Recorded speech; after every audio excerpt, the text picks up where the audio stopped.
Hi, this video is from interview.com. Interview.com is a job portal. If you're looking for a job, you can post your resume with us.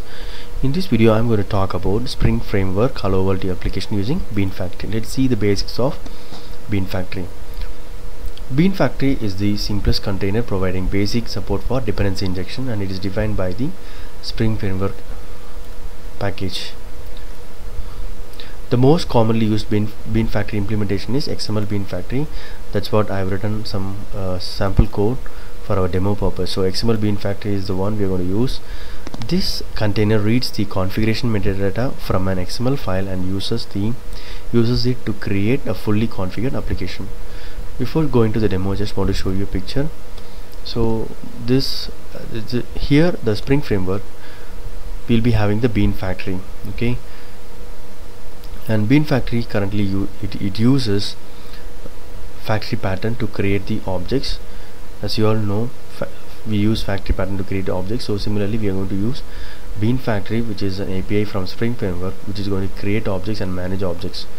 So whatever objects you want Spring to manage, you can specify in the XML file, and whenever you start or initialize the Beanfactory, it will read the XML file, it will load the object that you want using reflection, and it will be ready, and it will prepare this object and it will keep ready so that your application can start using it.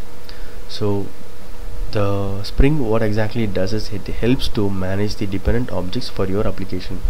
If you don't use Spring Framework, what will happen is you have to create and manage all these dependent objects by yourself, whereas when you introduce Spring, all this will be done by Spring Framework. Okay, let's go to the demo. So I'm creating XML Beanfactory. I have to give the XML file which has the bean definition. When I say bean definition, it has a bean ID, and what is the object that you want to create, the class that you want to create. So this will be used by Spring Framework. Using reflection, it will create the object and it will set this property. If you go here, you can see this property.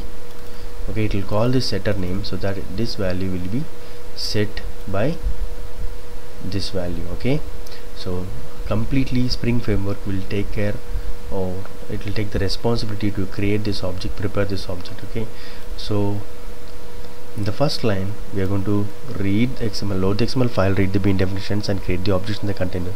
The second line, I'm going to get the registered object from the Beanfactory, and I'm going to start using it. So let me debug this so that we can understand how exactly it works. Okay, so it reads the XML file, it loads XML file and reads the bean definitions and create the objects and register with the Beanfactory. I would say it's a container which is going to have manage objects, which is going to manage objects. By default it is singleton. Can you see here, load XML bean definitions from the class path resource spring module.xml file. So it is already loaded. Now we are going to ask, can you give me bean with name this. Okay, it's going to give us, before that it's setting the name. Okay, so now we have the object and we are going to call that. So our hello bean is ready, which is given by the Spring Framework's Beanfactory. Hope this video is useful. Thank you and all the best.